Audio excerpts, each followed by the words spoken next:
Hello friends, welcome to our YouTube channel SS inventor. तो आज हम लोग बिहार डीएलएड का जो 14/9/2022 का तृतीय पाली का क्वेश्चन है उसको आज हम लोग कवर करेंगे। अगर आप ये पीछे का वीडियो नहीं देखे हैं तो इसका प्लेलिस्ट का लिंक जो है वो डिस्क्रिप्शन में दिया गया है, वहाँ से जाकर इस वीडियो को आप ज़रूर देख लीजिएगा। और अगर आप इस चैनल पर नए हैं तो चैनल को ज़रूर सब्सक्राइब कर लीजिएगा। तो चलिए शुरू करते हैं 14/9/2022 का तृतीय पाली का प्रथम क्वेश्चन। सबसे पहले इसमें सामान्य हिंदी का क्वेश्चन दिया गया है। इसमें पहला क्वेश्चन है, वाक्य का वह अंश जो वाक्य के उद्देश्य के विषय में बतलाता है उसे क्या कहा जाता है। तो इसका सही आंसर हो जाएगा ऑप्शन नंबर ए, विधेय कहा जाता है। वाक्य का वह अंश जो वाक्य के उद्देश्य के विषय में बतलाता है उसे विधेय कहा जाता है।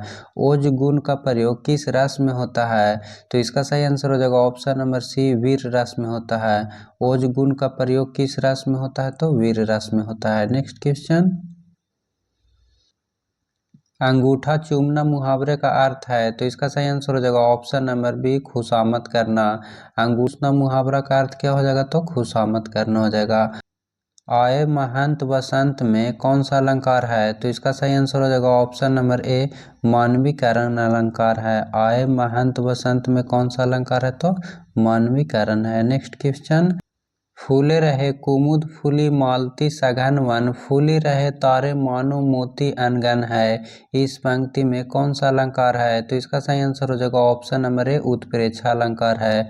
फूले है कुमुद फूली मालती सघन वन, फूली रहे तारे मानो मोती अनगन है।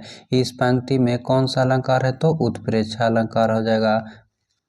स्वर के साथ स्वर मिलने से जो विकार उत्पन्न होता है उसे क्या कहा जाता है।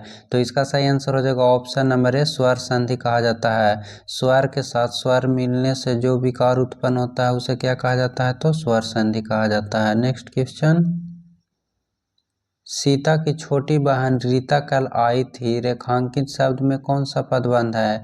तो इसका सही आंसर हो जाएगा ऑप्शन नंबर ए, संज्ञा पदबंध है। सीता की छोटी बहन रीता कल आई थी रेखांकित शब्द में कौन सा पदबंध हो जाएगा, तो संज्ञा पदबंध है। आपकी वह किताब कहाँ है जो आप कल लाए थे, इस वाक्य का उदाहरण है। तो इसका सही आंसर हो जाएगा ऑप्शन नंबर बी, मिश्र वाक्य का उदाहरण है। आपकी वह किताब कहाँ है जो आप कल लाए थे, इस वाक्य में पूछ रहा है कि किसका उदाहरण है, तो मिश्र वाक्य का उदाहरण है। नेक्स्ट क्वेश्चन, किसी को बहुत देर तक सोया हुआ देखकर यह कहना कि सूरज निकल गया है, सूरज निकलने से यदि बिछावन छोड़ने का अर्थ निकालना है तो यह अर्थ है। तो इसका सही आंसर हो जाएगा ऑप्शन नंबर सी, व्यंजक अर्थ है। किसी को बहुत देर तक सोया हुआ देखकर कहना कि सूरज निकल गया है, सूरज निकलने से यदि बिछावन छोड़ने का अर्थ निकालना है तो क्या अर्थ कौन सा हो जाएगा, तो व्यंजक हो जाएगा। नेक्स्ट क्वेश्चन, क्रांतिकारियों ने अंग्रेजों को खूब नाको चने चबवाएं, वाक्य में नाको चने चबवाएं का क्या अर्थ होगा। तो इसका सही आंसर हो जाएगा ऑप्शन नंबर सी, बहुत परेशान करना होता है। नाको चने चबाएं का अर्थ क्या होता है, तो बहुत परेशान करना। नेक्स्ट क्वेश्चन, शाब्दिक व्यंजना किसके भेद के अंतर्गत आता है। तो इसका सही आंसर हो जाएगा ऑप्शन नंबर बी, व्यंजना के अंतर्गत आता है। शाब्दिक व्यंजना किसके भेद के अंतर्गत आता है, तो व्यंजना के भेद के अंतर्गत आता है। जब से है आंख लगी तब से न आंख लगी में कौन सा अलंकार है। तो इसका सही आंसर हो जाएगा ऑप्शन नंबर डी, विरोधाभास। ये सब बहुत बार क्वेश्चन रिपीट हो चुका है। जब से है आंख लगी तब से न आंख लगी में कौन सा अलंकार हो जाएगा, तो विरोधाभास हो जाएगा। नेक्स्ट क्वेश्चन, नेक्स्ट यहाँ से गद्यांश दिया गया है, इसको पढ़ लीजिएगा। इसमें क्वेश्चन दिया गया है कि भारत माता के सपूत किसे कहा गया है। तो इसका सही आंसर हो जाएगा ऑप्शन नंबर डी, सभी धर्मों को लोगों को कहा गया है। भारत माता के सपूत किसे कहा गया है, तो सभी धर्म के लोगों को कहा गया है। ये भी रिपीट किया हुआ क्वेश्चन है। इनमें से कौन सा वाक्य अशुद्ध है। तो इसका सही आंसर हो जाएगा ऑप्शन नंबर बी, हाथी बहुत मोटी है। इनमें से कौन सा वाक्य शुद्ध है, तो ऑप्शन नंबर बी, ये भी रिपीट किया हुआ है। इसका शुद्ध वाक्य बनेगा तो हाथी बहुत मोटा है। नेक्स्ट क्वेश्चन, जिस शब्द का प्रथम पद प्रधान हो उसे कौन सा समास कहते हैं? तो इसका सही आंसर हो जाएगा ऑप्शन नंबर बी, कर्मधारय समास कहते हैं। जिस शब्द का प्रथम पद प्रधान होता है उसे कौन सा समास कहते हैं? तो कर्मधारय समास कहते हैं। आस्तीन का साप मुहावरे का अर्थ क्या होता है? तो इसका सही आंसर हो जाएगा ऑप्शन नंबर बी, कपटी मित्र होता है। आस्तीन का साप मुहावरे का अर्थ क्या होता है? तो कपटी मित्र होता है। यशोधरा का संधि विच्छेद क्या होगा? तो इसका सही आंसर हो जाएगा ऑप्शन नंबर ए, या सहजोड़ धारा होता है। यशोधरा का संधि विच्छेद क्या हो जाएगा? तो या सहजोड़ धारा हो जाता है। नेक्स्ट क्वेश्चन, वियोग श्रृंगार का दूसरा नाम क्या है? तो इसका सही आंसर हो जाएगा ऑप्शन नंबर बी, विप्रलम्ब श्रृंगार है। वियोग श्रृंगार का दूसरा नाम क्या है? तो विप्रलम्ब श्रृंगार है। इनमें से कौन सा वाक्य अशुद्ध है? तो इसका सही आंसर हो जाएगा ऑप्शन नंबर डी, लोटा में भरकर पानी ले आओ। इनमें से कौन सा वाक्य अशुद्ध दिया हुआ है? तो ऑप्शन नंबर डी हो जाएगा, लोटा में भरकर पानी ले आओ। नेक्स्ट क्वेश्चन,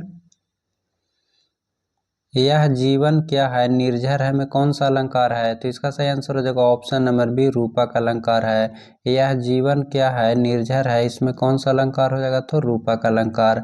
समासिक शब्दों में संबंधों को स्पष्ट करना क्या कहलाता है? तो इसका सही आंसर हो जाएगा ऑप्शन नंबर ए, समास विग्रह कहलाता है। समासिक शब्दों के संबंध को स्पष्ट करना क्या कहलाता है? तो समास विग्रह कहलाता है। रमा से रोया नहीं जाता वाक्य में कौन सा वाच्य है? तो इसका सही आंसर हो जाएगा ऑप्शन नंबर बी, भाववाच्य है। रमा से रोया नहीं जाता वाक्य में कौन सा वाच्य है? तो भाववाच्य हो जाएगा। नेक्स्ट क्वेश्चन,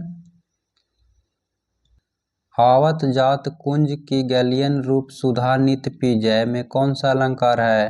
तो इसका सही आंसर हो जाएगा ऑप्शन नंबर ए, रूपक अलंकार है। आवत जात कुंज की गलियन रूप सुधा नित पी जय में कौन सा अलंकार हो जाएगा? तो रूपक अलंकार हो जाएगा। निम्न में कौन सा वाक्य शुद्ध है? तो इसका सही आंसर हो जाएगा ऑप्शन नंबर डी, जीवन में सच्चा मित्र बिरला ही मिलता है। निम्न में से कौन सा वाक्य शुद्ध दिया हुआ है? तो ऑप्शन नंबर डी, जीवन में सच्चा मित्र बिरला ही मिलता है। नेक्स्ट क्वेश्चन,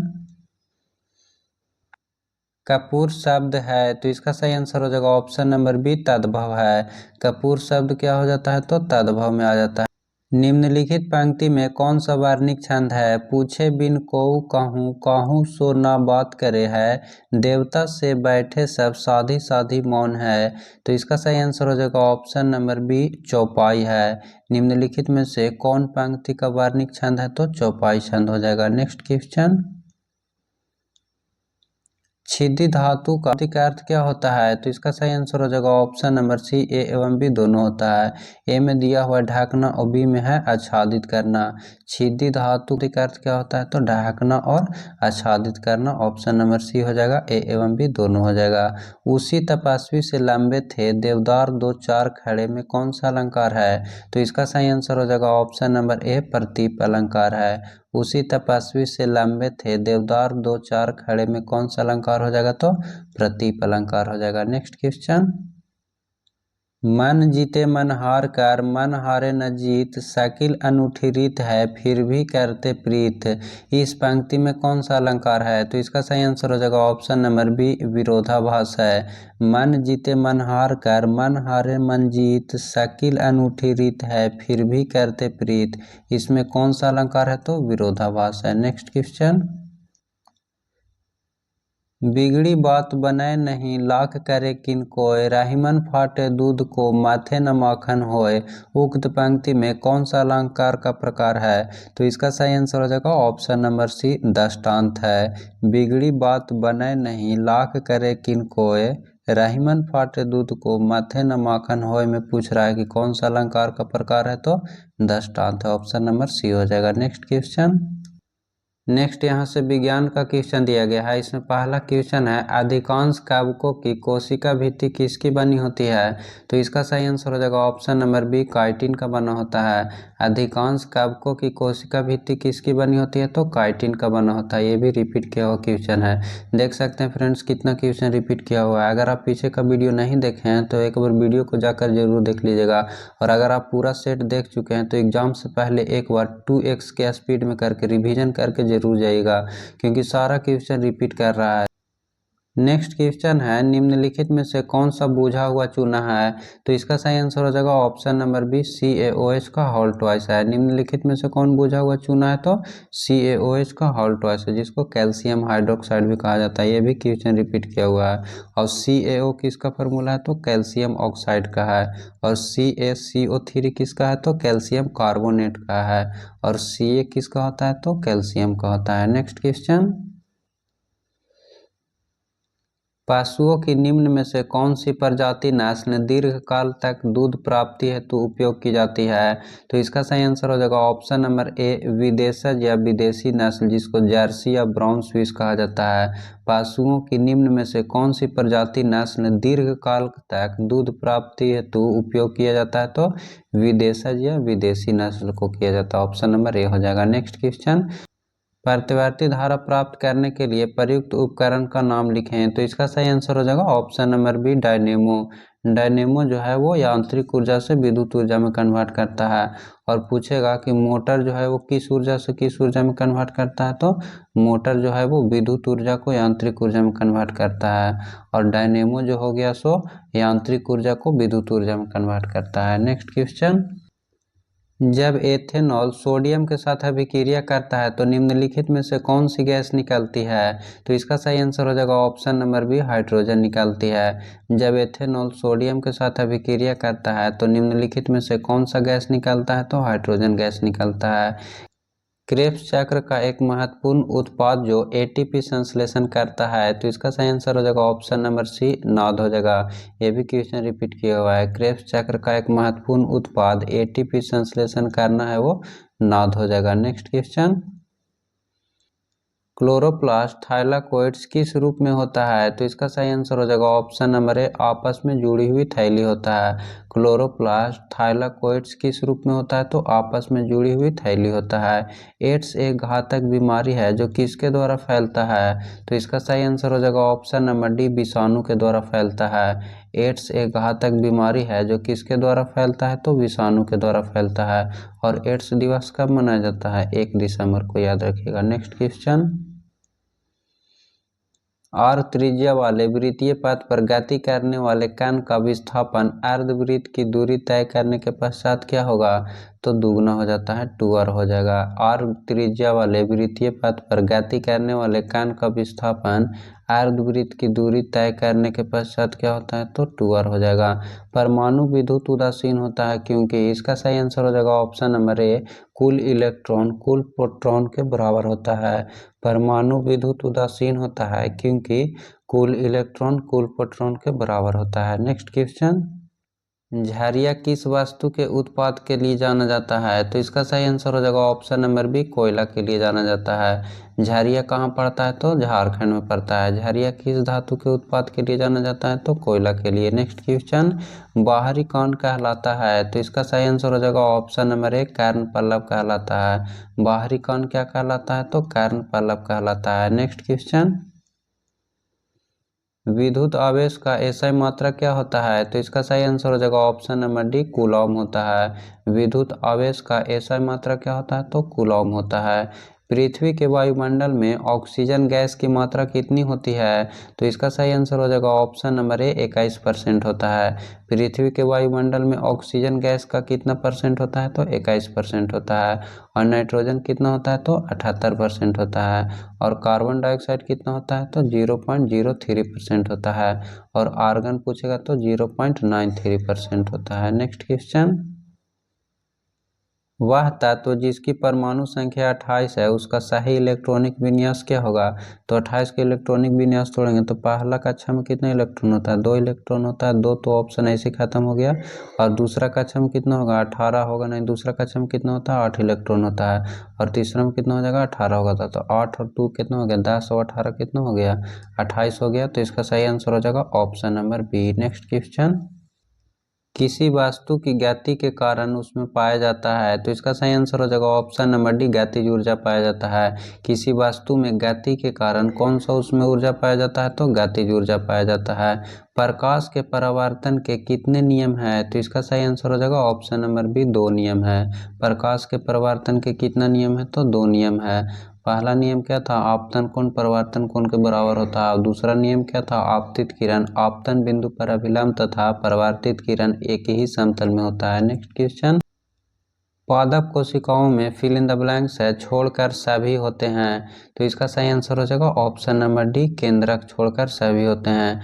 पादप कोशिकाओं में क्या छोड़कर सभी होते हैं, तो केंद्रक को छोड़कर सभी होते हैं। नेक्स्ट क्वेश्चन, वायुमंडल का CO2 किस प्रक्रिया द्वारा पत्ती में प्रवेश करती है। तो इसका सही आंसर हो जाएगा ऑप्शन नंबर सी, विसरण द्वारा। वायुमंडल का CO2 किस प्रक्रिया द्वारा पत्ती में प्रवेश करती है, तो विसरण के द्वारा। समुद्र के तल पर वायु का दाब होता है वायुमंडलीय दाब, पारा से 76 सेंटीमीटर के बराबर, पारा के 760 mm के बराबर, या इनमें सभी। तो इसका सही आंसर हो जाएगा ऑप्शन नंबर डी, इनमें सभी हो जाएगा। समुद्र के तल पर वायु का दाब क्या होता है, वायुमंडलीय दाब के बराबर होता है, पारा के 76 सेंटीमीटर के बराबर होता है, पारा के 760 mm के बराबर होता है। तो इसका सही आंसर हो जाएगा ऑप्शन नंबर डी, इनमें सभी हो जाएगा। नेक्स्ट क्वेश्चन, नेक्स्ट यहाँ से सामाजिक अध्ययन का क्वेश्चन दिया गया है। इसमें पहला क्वेश्चन है, समानता स्वतंत्रता और बंधुत्व किस क्रांति का नारा था। तो इसका सही आंसर हो जाएगा ऑप्शन नंबर ए, फ्रांसीसी क्रांति का नारा था। समानता स्वतंत्रता और बंधुत्व किस क्रांति का नारा था, तो फ्रांसीसी क्रांति का नारा था। और फ्रांस की राज्य क्रांति जो है वो 1789 में लुई 16वां के शासनकाल में हुआ था। नेक्स्ट क्वेश्चन, दलितों से अलग कर महादलित किस प्रदेश में किया गया है। तो इसका सही आंसर हो जाएगा ऑप्शन नंबर सी, बिहार में किया गया है। दलितों से अलग कर महादलित किस प्रदेश में किया गया है, तो बिहार में किया गया है। नेक्स्ट क्वेश्चन, 2011 जनगणना के अनुसार भारत की कितनी प्रतिशत आबादी द्वितीयक कार्यों में लगी हुई है। तो इसका सही आंसर हो जाएगा ऑप्शन नंबर ए, 13%। 2011 जनगणना के अनुसार भारत की कितनी प्रतिशत आबादी द्वितीयक कार्यों में लगा हुआ है, तो 13%। भारत का कुल क्षेत्रफल लाख वर्ग किलोमीटर में कितना है। तो इसका सही आंसर हो जाएगा ऑप्शन नंबर ए, 32.87।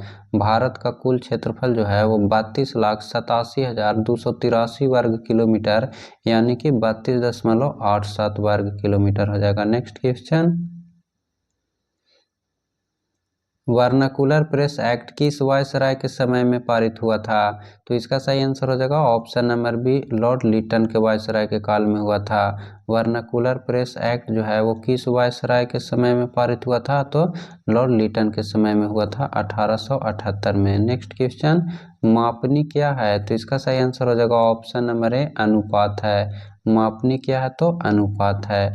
राज्यसभा के सदस्य का कार्यकाल कितने वर्ष का होता है। तो इसका सही आंसर हो जाएगा ऑप्शन नंबर सी, 6 वर्ष का होता है। राज्यसभा के सदस्य का कार्यकाल कितने वर्ष का होता है, तो 6 वर्ष का होता है। ये भी क्वेश्चन रिपीट किया हुआ है, ये भी रिपीट किया हुआ था। नेक्स्ट क्वेश्चन, बागमती परियोजना बिहार के किस जिला में स्थित है। तो इसका सही आंसर हो जाएगा ऑप्शन नंबर ए, सीतामढ़ी से है। बागमती परियोजना बिहार के किस जिला में स्थित है, तो सीतामढ़ी में है। गुजरात में कहाँ सौर ऊर्जा का आधुनिक संयंत्र लगाया जा रहा है। तो इसका सही आंसर हो जाएगा ऑप्शन नंबर डी, कच्छ में लगाया जा रहा है। गुजरात में कहाँ सौर ऊर्जा का आधुनिक संयंत्र लगाया जा रहा है, तो कच्छ गुजरात में लगाया जा रहा है। नेक्स्ट क्वेश्चन, निम्नलिखित में से कौन भारत में वाणिज्यिक फसल है। तो इसका सही आंसर हो जाएगा ऑप्शन नंबर डी, उपयुक्त सभी हो जाएगा। सरसों, तंबाकू और जूट। निम्नलिखित में से कौन भारत में वाणिज्यिक फसल है, तो सरसों, तंबाकू, जूट, इनमें सभी हो जाएगा। नेक्स्ट क्वेश्चन, बालाघाट खानों में निम्नलिखित में से किस खनिज का खनन किया जाता है। तो इसका सही आंसर हो जाएगा ऑप्शन नंबर ए, मैग्नीज का किया जाता है। बालाघाट खानों में निम्नलिखित में से किस खनिज का खनन किया जाता है, तो मैग्नीज का किया जाता है। मतगणना का कार्य कौन करता है। तो इसका सही आंसर हो जाएगा ऑप्शन नंबर डी, चुनाव आयोग करता है। मतगणना का कार्य कौन करता है, तो चुनाव आयोग करता है। ये भी रिपीट सब किया हुआ क्वेश्चन है। एग्जाम से पहले एक बार 2x के स्पीड में रिवीजन करके जरूर जाइएगा, क्योंकि सारा क्वेश्चन रिपीट ही क्वेश्चन आएगा, ये फिक्स है। नेक्स्ट क्वेश्चन, बस्तर आंदोलन में किसकी भूमिका प्रमुख थी। तो इसका सही आंसर हो जाएगा ऑप्शन नंबर डी, गुंडाधुर का था। बस्तर आंदोलन में किसकी भूमिका प्रमुख थी, तो गुंडाधुर का था। भारतीय संविधान में मौलिक कर्तव्य किस देश से लिया गया है। तो इसका सही आंसर हो जाएगा ऑप्शन नंबर बी, रूस से लिया गया है। भारतीय संविधान में मौलिक कर्तव्य किस देश से लिया गया है, तो रूस से लिया गया है। नेक्स्ट क्वेश्चन, निम्नलिखित में से कौन उद्योग सार्वजनिक क्षेत्र के अंतर्गत आता है? तो इसका सही आंसर हो जाएगा ऑप्शन नंबर सी, बोकारो लौह इस्पात उद्योग। निम्नलिखित में से कौन उद्योग सार्वजनिक क्षेत्र के अंतर्गत आता है? तो बोकारो लौह इस्पात उद्योग। नेक्स्ट क्वेश्चन, प्रसिद्ध इतालवी क्रांतिकारी ग्यूसेफ मैज़ीनी का जन्म फिल इन द ब्लैंक्स में 1807 में हुआ था। तो इसका सही आंसर हो जाएगा ऑप्शन नंबर सी, जेनेवा में हुआ था। प्रसिद्ध इतालवी क्रांतिकारी ग्यूसेफ मैज़ीनी का जन्म जेनेवा में 1807 ईस्वी में हुआ था। नेक्स्ट क्वेश्चन, चुआर विद्रोह कब शुरू हुआ? तो इसका सही आंसर हो जाएगा ऑप्शन नंबर ए, 1769 में हुआ था। चुआर विद्रोह कब शुरू हुआ था? तो 1769 में हुआ था। नेक्स्ट क्वेश्चन, भारत में लोकतंत्र की सफलता में बड़ी बाधा क्या है? भारत में लोकतंत्र की सफलता में सबसे बड़ी बाधा क्या है? तो अशिक्षा, गरीबी, मतदान का दुरुपयोग, इनमें सभी हो जाएगा option number D. Next question, 1917 ईस्वी में भारत में पहली जूट मिल किस शहर में खुली? तो इसका सही आंसर हो जाएगा ऑप्शन नंबर ए, कलकत्ता में। 1917 में भारत में पहली जूट मिल किस शहर में खुली थी? तो कोलकाता में। इसे विकसित होने में लगभग 1 वर्ष लग जाता है। तो इसका सही आंसर हो जाएगा ऑप्शन नंबर बी, गन्ना। इसे विकसित होने में लगभग 1 वर्ष किसको लग जाता है? तो गन्ना को विकसित होने में लगभग 1 वर्ष लग जाता है। फ्रेंड्स, ये था आज 14/9/2022 का थर्ड शिफ्ट का क्वेश्चन। अगर आप इस चैनल पर नए हैं तो चैनल को ज़रूर सब्सक्राइब कर लीजिएगा और कमेंट करके बताइएगा कि यह वीडियो आपको कैसा लगा। और अगर आप इस पीडीएफ को डाउनलोड करना चाहते हैं तो ये पूरा बुक का पीडीएफ जो है वो टेलीग्राम पर भेज दिया गया है, वहाँ से जाकर इस पीडीएफ को आप ज़रूर डाउनलोड कर लीजिएगा। फिर मिलते हैं नेक्स्ट वीडियो में। Thank you.